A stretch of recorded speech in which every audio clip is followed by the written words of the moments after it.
नमस्कार, ध्येयप्रकाशामध्ये आपलं स्वागत. तर ह्याच्यामध्ये आपण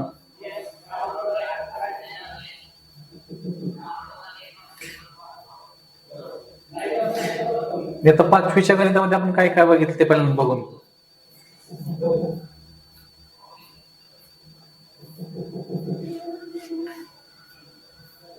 याच्यामध्ये आता काय बघितलं आपण, रोमन संख्या असतील, संख्या असेल, बेरीज वजाबाकी गुणाकार भागाकार, अपूर्णांक, कोन, वर्तुळ, विभाज्य व विभाजक, दशांश अपूर्णांक, कालमापन असेल. बरोबर. तर ह्या गोष्टी आपण बघितल्या. मापनार उदाहरण, परिमिती व क्षेत्रफळ. आता इथं काय बघायचं आपल्याला, तर त्रिमितीय वस्तू आणि काय बघायचंय, त्याची घडणी, ह्या गोष्टी आपल्याला बघायच्या. इथनं पुढे आपण काय बघायचंय, हे बाकीचं राहिलेले जे आपले प्रकरण आहेत ते बघायचंय आपल्याला.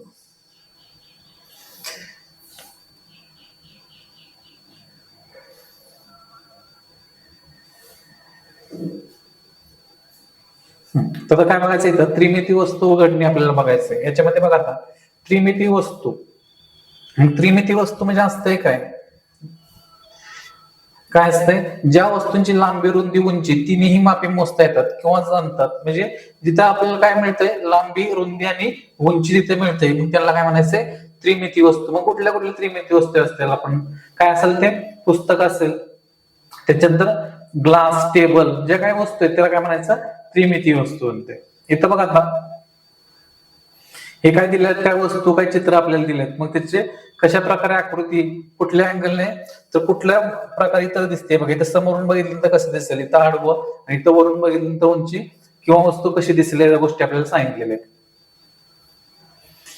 इथं बघा आता, कुठल्या प्रकारे सांगितलंय, तर इथं उंची दर्शवताना कसं द्यायचं, आपण समोरून बघतोय त्यावेळेस आपल्याला इथं काय दिसतंय, त्या वस्तूची उंची आपल्याला दिसते. इथं इथं बघा 800 मीटर, 700 मीटर असेल, 400 मीटर किंवा 200 मीटर, जे काय असेल, तर आपण ज्यावेळेस समोरून वस्तू आपण बघतोय त्यावेळेस काय दिसते आपल्याला ती, तर तिची उंची आपल्याला काय दिसते, इथं उंची दिसते आपल्याला. आणि जर आपण वरून बघितलं इथं, तर काय दिसतंय बघा, त्या वस्तू असेल किंवा गोष्टी काय झाले, किती जागा व्यापली हे आपल्याला इथं दिसतंय.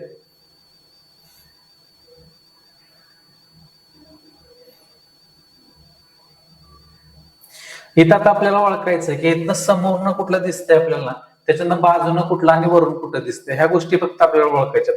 आता बघा इथं, जर आपण समोरून बघितलं तर किती भाग दिसणार आहेत आपल्याला, तर इथं हा समोरून असा आडवा भाग दिसेल. काय दिसलं आपल्याला, हे 3 भाग त्याचे दिसतील. जर आपण एका साईडनं बघितलं इकडून, तर किती बाजू दिसणार आहे, ह्या बाजू दिसणार आहेत का, नाही, फक्त आपल्याला काय दिसणार आहे, एक बाजू तिथे दिसेल. मग आपल्याला हेच ओळखायचं की यातलं दृश्य कुठल्या प्रकारे आपल्याला बघितलंय, समोरून बघितलंय, वरून किंवा बाजूने, ह्या गोष्टी आपल्याला बघायचं. बघा इथं असं वरून बघितलं तरी किती दिसणार आपल्याला, तर हे 3 ठोकळे, इथला 1 2 3 ठोकळे काय कर, वरून जर बघितलं आपल्याला काय दिसणार, 3 ठोकळे दिसणार आहेत. इथं बघा आता, इथं आता ह्यातला कुठला समोर नाव, ज्यावेळेस आपण समोरून मधून ह्या बाजून ज्यावेळेस आपण बघू त्यावेळेस कुठली बाजू दिसणार आहे, तर हा 1 ठोकळा आणि हे 3, म्हणजे कुठली आकृती असेल समोरची, तर ही आकृती कुठली असेल, आपल्याला समोरची असेल. जर वरून बघितलं तर कसं दिसणार आहे, तर वरून बघितलं तर हा ठोकळा इथंच, म्हणजे हे एका लाईनीत दिसतील, म्हणजे कुठल्या आकृतीला वरून ही राहील. आणि एका साईडनं बघितलं तर आपल्याला हा एक ठोकळा आणि हा एक ठोकळा दिसेल, म्हणजे हे काय असेल, हे वरून बघितलं तर ही आकृती तिथं राहील. अशा प्रकारे आपल्याला ज्या काही बाकीच्या आकृती आहेत त्या काय करायच्या, ओळखायच्या की कुठली कुठली आपल्याला आकृती दिली आहे ते. इथं बघा काय सांगितलंय, तर काय करायचं इथं आपल्याला, तर समोरून दिसणार आहे कोणाकोणाची टेबल असेल, खुर्ची, पाण्याची बाटली, मग ती समोरनं कसं दिसेल, बाजूने कसे दिसेल आणि वरून कसं दिसेल, आपल्याला काय करायचंय, ते चित्र करून आपल्याला सांगायचं की कशा प्रकारे दिसेल ती. ह्याच्यानंतर आता काय सांगितलंय, घडणी, म्हणजे आता काय करायचंय, त्याची गडी घातल्यानंतर कसं मिळतंय आपल्याला, इथं भाग काय दिलंय, तर ही ज्यावेळेस वीट तयार होती, ते वीट तयार झाल्यानंतर, म्हणजे हे ज्यावेळेस आपल्याला उलगडलेलं असेल तर अशा पद्धतीने दिसलं इथं, आणि ज्यावेळेस घडी घातली त्यावेळेस काय होईल, अशा पद्धतीने दिसेल. मग इथं फक्त आपल्याला काय सांगितलंय की घडी घातल्यानंतर कसं, उलगडल्यानंतर कसं राहील, म्हणजे याला बाजू कुठल्या कुठल्या बघा इथं, 1 2 3 4 5 आणि 6 बाजू. मग इथल्या कुठल्या दिसत, 1 2, याच्या समोरची 3, तर 4 5 आणि 6 ह्या बाजू राहतील.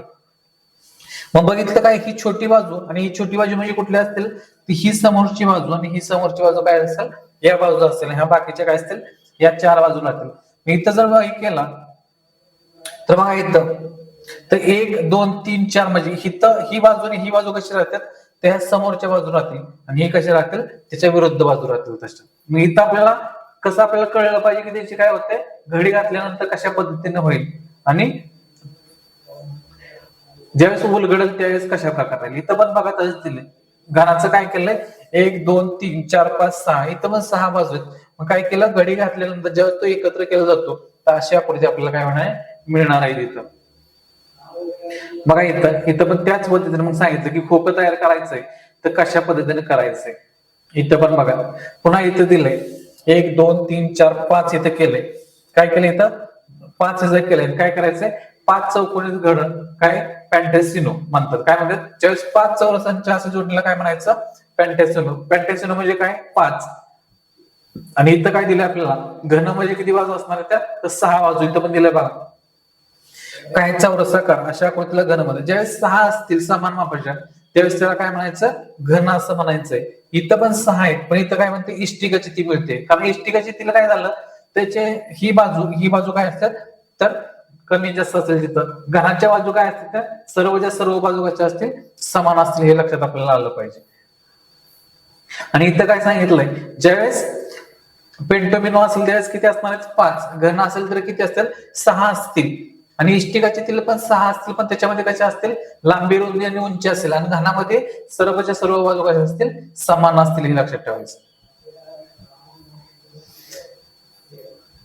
इथं बघा आता काय सांगितलंय एक घन आकाराच्या फाशाची घडण शेजारी दाखवली. या घडणीवरून फासा तयार केला निश्चितपणे खालीलपैकी कोणता नसेल. निश्चितपैकी खाली कोणता नसेल यासाठी आपल्याला काही नियम माहित पाहिजेत. काय नियम असतात जो काय असतो जो फासा किंवा जी बाजू शेजारी असेल ती कधीच विरुद्ध नसेल. काय असेल म्हणजे ही जे शेजारी असेल ती कधीच काय नसेल विरुद्ध नसेल. मग हे लक्षात ठेवायचंय. आणि विरुद्ध असेल ते काय नसेल शेजारी नसेल हे लक्षात ठेवायचं. मग कसं बघा आता इथं म्हणजे कसं असेल 1 आणि इथं शेजारी 1च्या शेजारी कोण आहे 2 आणि 3 दिलंय म्हणजे 1च्या विरुद्ध 2 आणि 3 येईल का इथं ते येणार नाही कधीच. इथं ह्याच प्रमाणे सगळं राहील. मग लक्षात ठेवायचं कुठलं येणार नाही आपल्याला विचारलंय तिथं. मग येणार नाही तर कुठलं 1च्या शेजारी 2 किंवा 3 आहे का बघायचं कुठं 2 का 3 दिलंय का इथं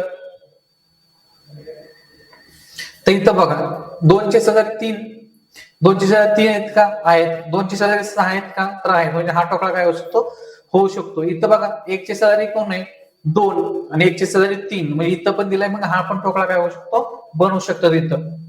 पण इथं बघा 2च्या शेजारी 5 पाहिजे आणि 2च्या शेजारी 6 पाहिजे. 2च्या शेजारी 5 आणि 2च्या शेजारी 6 आहेत का तिथं तर नाही आहेत. म्हणजे काय होईल तिथं तर इथं आणि दुसरी एक गोष्ट लक्षात ठेवायची की इथं ही जी बाजू आहे ही बाजू ह्याच्या काय असते विरुद्ध असते. 1च्या विरुद्ध किती येणार तिथं 6 आणि 2च्या विरुद्ध 5 येणार आहेत. मग जिथं 2च्या विरुद्ध जर 5 असतील तर शेजारी 5 येणार आहेत का तर कधीच येणार नाहीत. मग 2च्या शेजारी 5 आहे इथं बघा 2च्या शेजारी 5 मग ही काय होणार ही आकृती तयार होणार नाही कधीच. 2च्या शेजारी किती येतं 5 आहेत. मग हे विरुद्ध कसं असतं जाऊन सांगतो.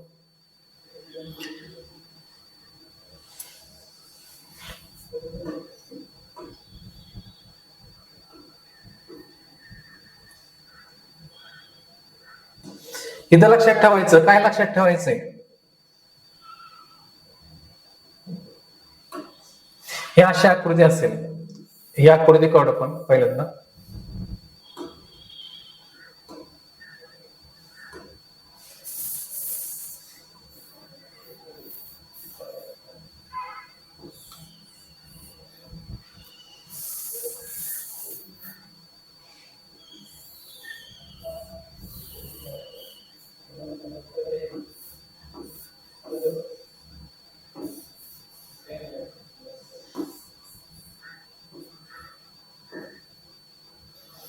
इथं आकडे देऊ पाहिजे 1 2 त्याच्यानंतर 3 इथं 6 इथं 5 आणि इथं किती 4 आहे. अशा पद्धतीने काय झालं इथं फक्त काय दिले तर इथं टेम मध्ये तिथं आपण नंबर घेतले. इथं त्याच्यामध्ये काय गोष्टी लक्षात ठेवायच्या ज्यावेळेस कुठला जरी घन असेल तर शेजारची बाजू काय नसते त्याच्या विरुद्ध नसते आणि विरुद्ध असेल तर शेजारी नसते. मग आता विरुद्ध कुठल्या कुठल्या बाजू असतात हे आपल्याला माहित पाहिजे. तर लक्षात ठेवायचं ह्या 3च्या विरुद्ध 4 असतील. 3च्या विरुद्ध किती असतील 4 विरुद्ध म्हणजे विरुद्ध बाजूवर इथं 1 आहे इथं खाली किती असणार त्याच्या म्हणजे इथं जर 3 असेल त्याच्या विरुद्ध बाजूला किती असणार आहे 4 आहे. मग तो 4 कधीच शेजारी येणार नाही. मग ही एक गोष्ट झाली. त्याच्यानंतर मग विरुद्ध कुठला असतोय, 1च्या विरुद्ध किती येईल, 6 येईल, आणि 2च्या विरुद्ध किती येईल, इथं 5 येईल. मग ह्या गोष्टी आपल्याला पाहिजे. काय काय काय सांगितलं, 3च्या विरुद्ध 4, 1च्या विरुद्ध 6 आणि 2च्या विरुद्ध 5. मग हेच बघायचं की जिथं 3 आहे त्या शेजारी कोण नाही पाहिजे आपल्याला, तर 4 नाही पाहिजे. मग इथं 3च्या शेजारी 4 दिसते का आपल्याला, किंवा 2च्या शेजारी 5 आहे का, तर नाही. मग हा ठोकळा बनवू शकतो. इथं 1च्या शेजारी 6 कोण दिसतात का, तर नाहीये. त्याच्यानंतर 2च्या शेजारी 5 आहे का, तर नाही. म्हणजे हा पण बनवू शकतो. इथं जर विचार केला बघा, इथं 2च्या शेजारी 5 आहे, मग 2च्या शेजारी जर 5 विरुद्ध आहे, इथं आपण बघितलं 2च्या शेजारी विरुद्ध किती आहे, 5 आहे. मग 2च्या शेजारी 5 कधीच येऊ शकत नाहीत. मग हा ठोकळा काय होणार आहे, होणार नाही. बाकी पण बघू आपण. इथं इथं बघा 1च्या विरुद्ध किती आहे, 1च्या विरुद्ध 6 आहे. मग 1च्या विरुद्ध 6 दिसतंय का, इथं नाही देतं. 2च्या विरुद्ध 5 आहे का, तर नाही ते पण. त्यामुळे हा पण ठोकळा काय होऊ शकतो, बनवू शकतो. आणि हा शेवटचा 2च्या विरुद्ध किती, इथं 5 आहे का, इथं तर नाही. आणि 1च्या विरुद्ध 6 ते पण नाही. म्हणजे कुठलं, तर 3 नंबरचा जो ठोकळा आहे तो काय होऊ शकतो, बनवू शकत नाही. कारण इथं 2च्या विरुद्ध 5 आहेत, पण इथं 2च्या शेजारी दिलेत, त्यामुळे हा ठोकळा इथं तयार होणार नाही. पुढचं बघू आता.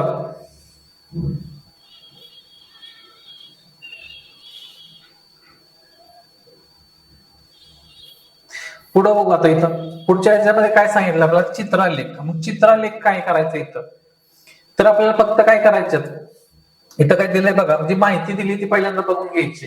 काय काय माहिती दिली, गोलंदाज दिले, त्याचे 3 गोलंदाजी काय केली, गोलंदाजी केली, आणि त्यांना मिळालेल्या बळींची, बळी म्हणजे काय असतंय, तर विकेट किती घेतल्यात ती आपल्याला माहिती दिलेली आहे. मग बघा इथं, आणि दिलेल्या धावा पण आपल्याला दिल्यात. आता चंद्रकांतचं नाव आहे, त्यानं काय केलंय, 4 षटके टाकल्यात, आणि धावा किती दिले तिथं, 18. घेतलेले बळी किती त्यानं, तर 4 आहेत. रमाकांत जर विचार केला तर रमाकांतनं किती षटकं टाकल्यात, 2. धावा किती दिल्या त्यानं, 20 धावा दिल्या. आणि अहमदनं काय केलंय, तर 3 षटकं टाकले, ती 12 धावा दिल्यात तिथं त्यानं. आणि काय केलं, घेतलेले बळी किती आहेत, 2 आहेत. मग एक चित्र बरोबर 1 षटक म्हणजे 6 चेंडू इथं. मग याच्यावर आपल्याला विचारलंय काय, एकूण किती गोलंदाजांची माहिती दिलेली आहे, तर किती गोलंदाजांची माहिती दिली, 3 गोलंदाज. जे काय आपल्याला काय करायचंय, इथली माहिती आपल्याला हे चित्र बघायचं, ह्याच्यात जी काय माहिती दिली ती काय करायची आपल्याला, तर इथली बघून घ्यायची. इथं मग चंद्रकांतनं किती षटकं टाकलेत तिथं, तर चंद्रकांतनं किती टाकलेत, तर 4 षटकं टाकलेत. कसं बघा, एक चित्र बरोबर 1 षटक, मग एक चित्र, मग हे चित्र फक्त आपल्याला मोजायचं. 1 2 3 आणि 4 झाले. मग चंद्रकांतनं किती, 4 षटकं. अहमदने एकूण किती चेंडू टाकले, अहमदने काय सांगितलं, इथं चेंडू विचारलेत. मग एक षटक किती षटकं टाकले, त्यानं 3 षटकं टाकलेत. एका षटकात 6 चेंडू, म्हणजे चेंडू टाकले किती, 6 × 6 6 × 2 12 6 × 18 चेंडू त्यांना काय केलेत, टाकलेले आहेत तिथं. मग अशा पद्धतीने बघायचं, एकूण किती षटके टाकली गेली. मग एकूण किती षटके म्हणजे याचा काय अर्थ झाला, की आपले गोलंदाज किती आहेत, 3. मग प्रत्येकाने किती टाकले याची बेरीज करायला लागलं. मग किती झाले, तर 4 2 6 आणि 3 9 काय झालं, षटकं टाकलेत तिथं.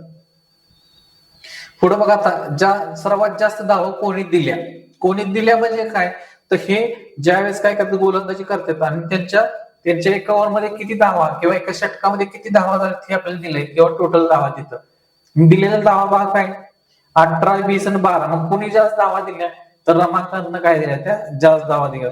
रमाकांतनं किती बळी मिळवली, तर रमाकांत, आणि इथं काय बळी किती मिळवल्या, तर इथं काय काहीच नाही बळी मिळवले, त्यामुळे तिथं काय दिलंय, आपल्याला डॅश दिलाय तिथं. त्याच्या पुढचं, चंद्रकांतने एकूण किती धावा दिल्या, चंद्रकांतने किती दिल्यात, 18 धावा दिल्यात. आपल्या इथं दिलेलं, इथं चंद्रकांतच्या समोर 18 धावा, मग चंद्रकांतने किती धावा, 18 धावा. आणि पुढचं आता, प्रतिषटक कमीत कमी धावा कोणी दिल्या, प्रतिषटक. आता प्रतिषटक म्हणजे इथं काय बघायला लागलं आपल्याला, तर कोणी किती षटकं टाकली, धावा किती दिल्या, ह्याचा विचार केला तर किती धावा दिल्या, त्या 20 धावा. षटकं टाकली 2, म्हणजे एका षटकाला किती धावा दिल्या, तर 10 धावा सरासरी दिल्या. इथं जर विचार केला तर किती झाल्या, 12 आणि 3 षटकं म्हणजे किती झाले, इथं भागिले आपण काय केलं, 3 केलं, म्हणजे धावा किती झाल्या, 4 झाल्या प्रत्येक षटकात. 3 × 12 म्हणजे एका षटकात 4 धावा. इथं जर विचार केलं तर मग किती होणार, इथं भागिले काय केलं, 4, 4 × 16, आणि त्याच्यामध्ये पुढे काय येईल, पॉईंट मध्ये येईल. म्हणजे कुणी इथं विचार केला तर अहमदनं काय झालेलं इथं, तर कमी धावा दिल्या षटकामागं, प्रति षटकामागं. आता पुढे बघा, पुढे पण इथं तेच दिले, जी काय माहिती दिली आपल्याला, याचं काय करायचं, व्यवस्थित वाचायचं, समजून घ्यायचं, आणि काय करायचं, त्याची उत्तर द्यायची आपल्याला. इथं बघा आता, काही घराचा प्रकार दिला आणि विद्यार्थी संख्या. मग इथं बंगला असेल म्हणजे बंगल्यामध्ये किती विद्यार्थी आहेत? तिथं 4 आहेत. सदनिकामध्ये राहणारे किती विद्यार्थी? तिथं 20 आहेत. आणि साध्या घरात किती येतं? तर 8 आहेत. अशा पद्धतीने आपल्याला माहिती कळली पाहिजे. इथं बघा, मग असं करता आलं पाहिजे आपल्याला. इथं काय दिलंय? इथं आपल्याला अंक दिले होते. इथं काय केलं? चित्र काढलं. बंगला, मग इथं किती चित्र काढलं? 1 काढलं. याचा अर्थ काय झाला? तर एक चित्र म्हणजे इथं एक चित्र म्हणजे किती झाले? तर 4 विद्यार्थी होणार आहेत. इथं 5 काढले म्हणजे काय झालं? 5 चौक 20 झाले तिथं. आणि इथं 2 काढले म्हणजे 4 2 8. हे लक्षात आलं पाहिजे इथं. याप्रमाणे काय करायचं? जी काय माहिती दिलेली असेल त्याचं काय करायचंय? व्यवस्थित ठीक करून घ्यायचं. आपल्याला कळलं पाहिजे की दिलंय काय काय. चित्रलेख तयार करायचा म्हणजे बघा इथं 60 20 30 40. मग जर 10च्या पटीत जरी घेतलं आपण, मग शेती इथं जर आपण असं जसं चित्र काढलं इथं, याप्रमाणे जर चित्र काढलं इथं जरी आपण काढलं तर किती घेणार आहे? इथं 6 घेतले, कारण एकाला जर 10 घेतले आपण, इथं किती काढणार आहे? 6 काढणार. इथं इथं किती घेतले? 2 घेतले. मी बघा इथं कसं काय घेतलं. इथं समजा इथं व्यवसाय करणार आहेत, बरोबर? व्यवसाय करणार, शेती करणार. इथं शेती, त्याच्यानंतर नोकरी, खाजगी नोकरी, सरकारी नोकरी आणि इतर व्यवसाय. तर खाजगी नोकरी, सरकारी नोकरी आणि काय सांगितलं? इतर व्यवसाय. आपल्याला संख्या दिली किती? इथं 60 दिली, इथं किती दिली? 20, इथं 30 आणि इथं किती दिली? 40. मग ही संख्या देण्यापेक्षा आपल्याला काय करायचं? चित्रलेख करायचंय. तर मग समजा गोल घेतला आपण, मग काय सांगितलं? एक गोल बरोबर किती संख्या आहे? गोल बरोबर 10. काय करायचं? तर एक गोल बरोबर काय घेतलं इथं? असं घेऊ आपण. हे एक चिन्ह म्हणजे किती संख्या आहे? 10 संख्या होणार आहे. मग आता इथं किती घ्यायला लागणार आपल्याला? तर अशा 6 प्रकारचे काढणार.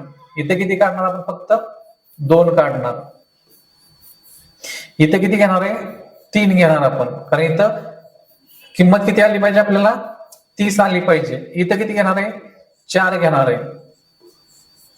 अशा पद्धतीने काय करायचंय आपल्याला? हे चित्रलेख काढता आला पाहिजे. मग इथं किती घेणार आपण? 6 घेणार, कारण 60 आहे. एकाची किंमत किती आहे? 10. 2 3 4 तर 5 आणि हा 6. अशा पद्धतीने आपल्याला करायचं. ठीक आहे. आणि मग काय करायचंय? जे काय आपल्याला उत्तर प्रश्न दिले असतील, किंवा इथं पण बघा शेती, म्हणून काय केलं? हे असं चिन्ह काढलं, किती दिले? इथं 6 दिले. म्हणजे एकाची किंमत किती घेतली? इथं 10 घेतली. इथं 20 आहे म्हणून 2 घेतले, 30 आहे म्हणून 3 आणि 40 आहे म्हणून 4 घेणार. अशा पद्धतीने करायचं. मग इथं पण तसंच करायचंय. जी काय माहिती दिली ती व्यवस्थित वाचायची. जर आपल्याला चित्रलेख काढायचा, चित्रलेख काढायचा त्याप्रमाणे. आणि घेताना कशी घ्यायची बघा. इथं काय करायचं? तर हे जेवढे काय दिलेले असतील, मग इथं बघा संख्या 7 आहे, 35 आहे, 21 आहे, 14 आहे आणि 28 आहे. मग घ्यायचा किती घ्यायचं? प्रमाणात घ्यायचं तर कुठलं घेणार आपण? तर मग लक्षात ठेवायचं, अशी संख्या निवडायची की काय करायचं? अशी संख्या निवडायची, काय करायचं? ती त्या संख्येच्या पाड्याच बाकीच्या सगळ्या संख्या आल्या. म्हणजे इथं घेणार का? घेताना कसं घेणार आपण? इथं आपल्याला काय दिलंय? विज्ञान, क्रीडा, कविता, कथा आणि इतिहास. मग इथं जर दिलंय, इथं काय करणार आपण? एक म्हणजे किती? एक चिन्ह म्हणजे बरोबर किती? तर 7 संख्या. म्हणजे इथं किती चिन्ह घेणार आपण? इतिहासाला एकच घेणार. मग एक घेतला की किती त्याची किंमत झाली? 7 झाली. इथं किती घेणार आपण? तर 5 घेणार. 7 5 35. इथं 7 3 21, 7 2 14 आणि 7 4 28. अशा पद्धतीने काय करायचं आपल्याला? ते इथलं चिन्ह घेणार. मग काय लक्षात ठेवायचं? जे काय असेल तर जे का पाड्यातल्या बाकीच्या संख्या असल्या पाहिजेत अशा पद्धतीने घ्यायची. इथं आपण काय घेतलं बघा. इथं ज्यावेळेस घेतलं तर किती घेतलं होतं आपण? इथं 10च्या पाड्यातल्या घेतल्या, कारण इथं 10 10 2 20, कारण हे 10च्या पाड्यातल्या सगळ्या संख्या आहेत. इथं तर आपण 20 घेतलं असतं, 20 पैकी आहेत, तर हे 40 आणि 60 आलं असतं. पण इथं काय आलं नसतं? 30 आलं नसतं. आपण त्यामुळे घेऊ शकत नाही. इथं जर घेतलं तर कुठल्या पाड्यात घेता येईल? विचार करा की कुठल्या पाड्यात ह्या काय त्या सगळ्या संख्या त्याचा विचार करायचा. मोठ्यात मोठ्या घ्यायची. मग बघा इथं 8 घेतली तर बाकीच्या आहेत का याचा विचार करा. मग अशा पद्धतीने काय करायचे? सगळे आपल्याला चित्रलेख तयार करायचे. ह्याच्यातला आता पुढचा आकृतीबंध. आता आकृतीबंध म्हणजे काय? तर आकृत्या कुठल्या कुठल्या येत्या ते आता बघून घेऊ आपण. इथं आता काय सांगितलंय? तर काय बघितलं बघा. ठिपक्याची मांडणी चौरसाकार झाली. चौरसाकार झाली म्हणजे काय झालं? इथं बघा कशा संख्या घेतल्या, तर इथं असं चौकोन केला, इथं जेवढ्या घेतल्या 4, तसेच आडव्या पण 4 घेतल्या, उभ्या पण 4 घेतल्या आणि इथं खाली पण 4 घेतल्या. त्यावेळेस काय झालं तिथं 4 4 4 गुणिले 4 16 टक्क्याची चालली रांगोळी. तर मग काय झालं तिथं चौरस तयार झाला, कारण चौरसाची बघितलं आपण की बाजू कशा असतील त्या समान असतील. आता चौरस संख्या म्हणजे काय असते, तर ज्या ज्या सगळ्या वर्ग संख्येत ज्या कुठल्या वर्ग संख्येत त्यालाच काय म्हणायचं आपण, तर चौरस संख्या म्हणतो आपण. लक्षात ठेवायचं की चौरस संख्या म्हणजेच काय, इथं बघा दिले 4 9 16 25 36 पुढे मग 49 असेल काय असेल, तर पुढच्या जेवढ्या काय सगळ्या वर्ग संख्या त्याला काय म्हणायचं, चौरस संख्या असं म्हणायचं. पुढचं बघा आता, इथं कशी मांडणी केली बघा, इथं एक एक न काय केलंय, एक इथं 1 2 इथं प्रत्येक वेळेस काय केलंय वाढत गेले. अशा पद्धतीने काय होतोय, ज्या वेळेस आपण चढत्या क्रमाने मांडू किंवा उतरत्या क्रमाने मांडू त्यावेळेस कशाची आकृती तयार होती इथं, तर त्रिकोणाची आकृती तयार होती. अशा पद्धतीने मग चौरस काय बघितलं आपण, चौरस कसा झाला, तर तिथं टिपक्या कशा पाहिजेत, तर समान पाहिजेत. इथं बघून घेऊ आपण. आता ज्यावेळेस चौरस आहे म्हणजे 1 2 आणि 3, मग इथं पण किती घ्यायला लागतील, 1 2 3 1 2 आणि 3 इथं 3. मग हा ज्यावेळेस आपण जोडू सगळा त्यावेळेस काय बनणार आहे, तिथं चौरसाचं बनणार आहे. त्रिकोणाच्या बाबतीत इथं 1 इथं 2 इथं 1 2 3 अशा पद्धतीने जर जोडले तर काय झालं, तिथं त्रिकोण तयार होईल. अगदी अशा जरी केले आपण 1 2 3 1 2 3 1 2 आणि 1 आणि हे जरी जोडलं तर काय झालं, असं पण काय होणार आहे तयार, त्रिकोण होणार आहे. मी चढत्या क्रमाने किंवा उतरत्या क्रमाने मांडलं तरी काय होणार आहे, त्रिकोण तयार होईल. आणि समान घेतले तर काय होणार तिथं, तर चौरस आकृती तयार होईल. मग काय झालं बघा, त्रिकोणी संख्या. मग त्रिकोणी संख्या कुठल्या बघा, 3 6 10 15 21. मग ही काय झालं, त्यातल्या त्रिकोणी संख्या असं त्यांना म्हटलं जातं. मग आता इथं काय सांगितलं आपल्याला, चौरस संख्या वेगळ्या करायच्या. मग चौरस संख्या वेगळ्या करायच्या तर काय करायचं तिथं, तर लक्षात ठेवायचं ह्यातल्या कुठल्या आपण काढायच्या, त्या ज्या कुठल्या पूर्ण वर्ग संख्या ह्यापेक्षा वेगळ्या काढायच्या. इथं इथं कुठल्या काढायच्या आपल्याला, त्रिकोणी संख्या काढायच्या म्हणजे क्रमवार संख्यांची. इथं बघा, इथं काय झालं आपल्याला दिलेलं बघा, 1 2 यांची बेरीज 3 आली, 3 आणि 2 5 ने 6 आली. इथं 4 3 7 2 9 10 झाले. म्हणजे ज्या क्रमवार संख्यांची जर बेरीज केल्यानंतर काय होतंय आपल्याला, तर आपल्याला ह्या संख्या मिळतात, ह्याला काय म्हणायचं आपल्याला, त्रिकोणी संख्या म्हणायच्यात. मग ह्यातल्या आपल्याला त्रिकोणी कुठल्या आणि चौकोनी कुठल्या संख्या काय करायच्यात, ओळखायच्यात तिथं. मग इथं सांगितलंय बघा, इथं काय ओळखायचंय की जी त्रिकोणी पण असेल आणि चौरस संख्या पण असेल. चौरस संख्या म्हणजे काय पाहिजे, तर चौरस संख्या म्हणजे काय पाहिजे आपल्याला, ती पूर्ण वर्ग संख्या पाहिजे, हे लक्षात ठेवायचं. इथं बघा आकृतीमधनं मग काय करायचं, इथं आकृतीमधनं तयार करायला सांगितलं. मग ह्या आकृत्या वेगळ्या आपल्याला कापायचे आणि त्याप्रमाणे आपल्याला करून घ्यायचे. इथं हे वेगवेगळे आपल्याला आकार सांगितले त्याच्याप्रमाणे करून घ्यायचे.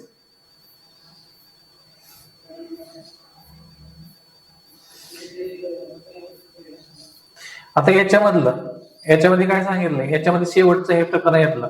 याच्यामध्ये काय सांगितलंय बघा आपल्याला, बीजगणिताची पूर्वतयारी. मग काय आहे, बीजगणिताच्या पूर्वतयारीमध्ये काय काय गोष्टी आपल्याला बघायच्या, तर समानता.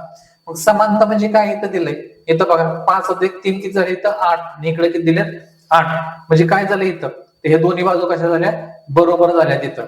मग इथं याच पद्धतीनं इथं काय दिलाय, गुणाकार दिलाय, इथं भागाकार दिलाय. इथं बघा 15 मधनं 3 वजा केल्यानंतर किती मिळणार आपल्याला, तर 12 मिळेल तिथं. आणि इथं 6 दुने 12 अशा पद्धतीने काय झालं, इथं पण 12 उत्तर मिळालं आपल्याला, इथं पण 12 मिळतंय. आणि इथं 24 भागिले 2 केल्यानंतर सुद्धा उत्तर काय मिळतं आपल्याला, 12चं उत्तर मिळतं. मग इथं सगळ्या काय झाल्या, ह्या जोड्या कशा येत्या, तर उत्तर किती मिळणार आपल्याला, तर प्रत्येक वेळेस 12 मिळणार. अजून इथं दिले बघा 6 अधिक 6 काय येणार, इथं 12च येणार. मग अशा पद्धतीने काय दिलं, जे काय उदाहरण असतील की त्यांची किंमत काय इथं समान आहे, त्याला काय म्हणलं तर समानता किंवा समान असं म्हणलं जाते. इथं बघा बेरीज 13 येईल असं संख्येच्या 3 जोड्या कंसाचा उपयोग करून घ्या. मग काय करायचंय, म्हणजे त्याचं उत्तर आलं पाहिजे किती, तर 13 आलं पाहिजे. आणि काय करायचं त्यांचं, काय करायचं, इथं बेरीज 13 संख्येच्या 3 जोड्या.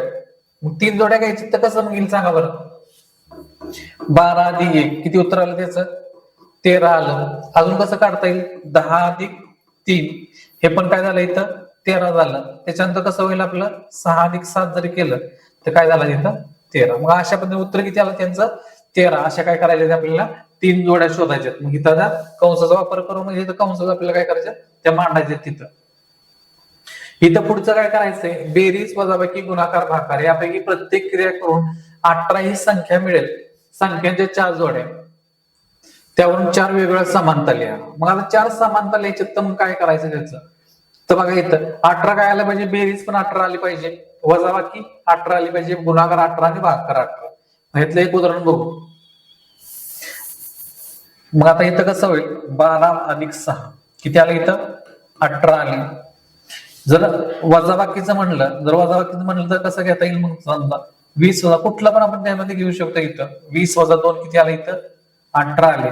6 गुणिले 3 किती आले इथं 18 आले. आणि शेवटी भागाकाराचा विचार केला 36 भागिले 2 किती आलं तिथं 18 2 36 म्हणजे 18. म्हणजे ह्या सगळ्यांचं काय उत्तर आलं 18. म्हणजे काय आले समान आले सगळे. आता हे समानतेमध्ये झालं की काय केलं पाहिजे इथं सगळे समान आले पाहिजे. असमानता म्हणजे काय असते बघा. असमानतेसाठी काय केलं जातं तर हे चिन्ह वापरतात. जेव्हा समान असताना कुठलं चिन्ह वापरलं आपण बरोबरचं चिन्ह वापरतो. ह्या 2 गोष्टी आपल्याला लक्षात आल्या पाहिजे. पुढचं बघू आता 7 अधिक 5 7 गुणिले 5 ह्या जरी संख्या आपल्याला दिसतात समान 7 आणि 5 पण इथं चिन्ह कुठलंय अधिक इथं गुणिले मग त्याचा अर्थ काय झाला तिथं वेगळ्या. मग ह्या पदावल्या कशा आहेत समान नाहीत म्हणजे असमान आहेत असं दर्शवलं. इथं पण तसंच काय होतंय बघा इथं ह्याचं उत्तर किती येतंय 9 वजा 5 किती येतंय 4 येतंय. इथं उत्तर किती येतंय 3 भागिले आता काय केलं भागिले 15 केल्यानंतर इथं उत्तर किती आलं आपलं 5 आलं. म्हणजे असमान आहेत ह्या दोन्ही पण. मग इथं आपल्याला काय करायचंय की कुठली मोठी लहान आणि समान या गोष्टी आपल्याला लिहायच्या इथं. आता पहिलं बघू एक उत्तर आपण याचा जर विचार केला तर किती उत्तर येणार आहे सांगा. त्याचं काय करायचं इथं बेरीज करायची आपल्याला. मग बेरीज करायची इथं बेरीज कोणाची करायची 8 आणि 9 म्हणजे किती येणार तिथं 17 वजा काय करायचंय 17 इथं आले. इथं कंसात आपल्याला घ्यायचं इथं किती आले 15. मग आता बरोबर चिन्ह येणार आहे का इथं 17 तिकडं 15 आहे. बरोबर येणार आहे का चिन्ह नाही येणार. मग बरोबर नाही येणार तर कुठलं चिन्ह येणार आहे कुठली संख्या मोठी ज्यापेक्षा मोठी ज्यापेक्षा लहानचं आपल्याला चिन्ह करायचं. मग काय राहिलं होतं तिथं हे चिन्ह आपल्याला येणार आहे. मग हे बाकीचे पण काय करायचे त्याचप्रमाणे आपल्याला करायचे. तिथं जे काय दिले आहेत ते आपल्याला सोडवायचे. जी काय क्रिया दिली ती करून घ्यायची त्याच्यानं सोडवायचे. हे चुकी बरोबर सांगायचं आपल्याला. मग हे पण एक बघू आपण चुकी बरोबर काय सांगितलंय 23 अधिक 4 किती आले तर 23 आणि 4 27 आणि 4 अधिक 23 म्हणजे किती येणार आहे 27. चिन्ह काय येणार आहे बरोबर चिन्ह आलं इथं. म्हणजे काय झालंय जे काय दिलंय ते काय इथं बरोबर आहे. आता इथं दुसरं बघू इथं काय झालं 9 आणि 4 13 आणि इकडं काय 12. मग हे चिन्ह इथं बरोबर आहे का तर बरोबर आहे. हे 12 कसं आहे हे 13 पेक्षा लहान. तर अशाच पद्धतीने जो काय उदाहरण संग्रह तो काय करायचा आहे सोडवून घ्यायचं. याच्यामध्ये कुठलं चिन्ह आपण बघितलं याच्यामध्ये कसं करायचं हे सोडवून बघायचं. आणि हे उत्तर आल्यानंतर काय करायचंय बरोबर चिन्ह ज्यापेक्षा लहान ज्यापेक्षा मोठे हे चिन्ह वापरायचे.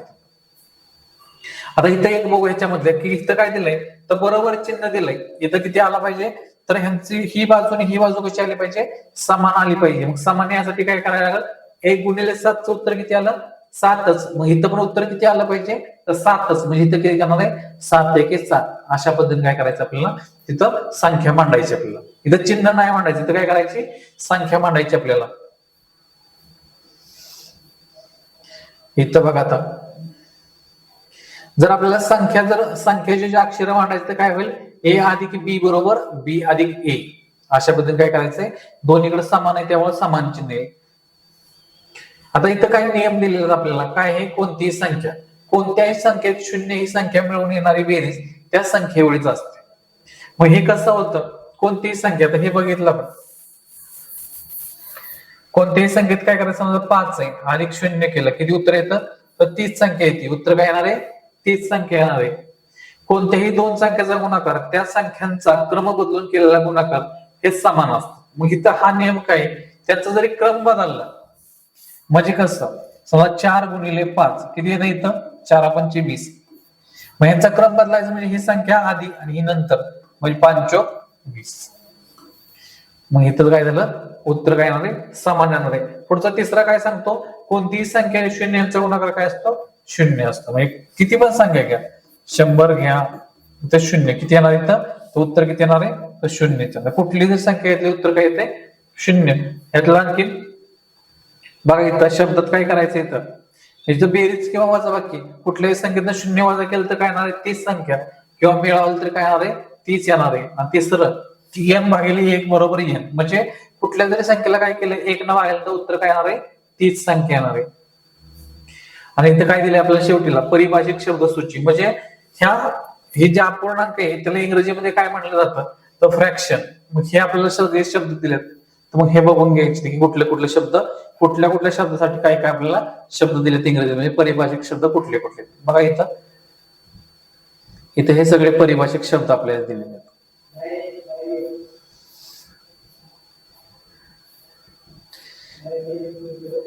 जेवढे काय आपल्या प्रकरणामध्ये आपल्याला दिलेले आहेत त्याचे काय दिले इथं, परिभाषिक शब्द दिलेले आहेत आपल्याला. मग हे परिभाषिक शब्द बघितल्यानंतर एखादा जर इंग्रजी शब्द येत असेल तिथं, किंवा जर सेमीचा असेल तर आपल्याला कळलं की इथं 1000 दिल्यानंतर, किंवा एखादा इंग्लिश मधलं पुस्तक आपण ज्यावेळेस बघितलं तर मग 1000 नंतर आपल्याला काय लक्षात येईल, त्याचा उच्चार कसा करायचा, तो इंग्लिश मध्ये शब्द कसा आहे त्याचा उच्चार कसा करायचा, आणि त्याचा मराठीमध्ये अर्थ काय, ह्या गोष्टी आपल्याला समजून जातील. बघा इथं संख्याला काय म्हणतोय, नंबर असेल. समांतरला काय म्हणतोय, पॅरलल असेल. इक्विलिटी म्हणजे काय असतंय, समानता. त्याच्यानंतर इक्विव्हॅलंट फ्रॅक्शन म्हणजे काय, सममूल्य अपूर्णांक. इक्विव्हॅलंट म्हणजे काय येतं, सममूल्य. लाईक फ्रॅक्शन म्हणजे काय येतं, समच्छेद. बघा येतं हे. मग बाकीच्या गोष्टी काय येतं, सगळे दिल्यात. इंटरेस्ट असेल, विस्तारित रूप एक्सपांडेड असेल. त्यानंतर बघा येतं डिवायझर, विभाज्य, डिव्हिडंड. ह्या सगळ्या गोष्टी आपल्याला दिल्या. तर काय करायचंय, ह्या गोष्टी वाचून घ्यायच्या की जेणेकरून आपल्याला कुठला इंग्लिश शब्द जर असेल की त्याचा अर्थ कळत नसेल तर ह्या गोष्टी आपल्याला इथे कळून जातील.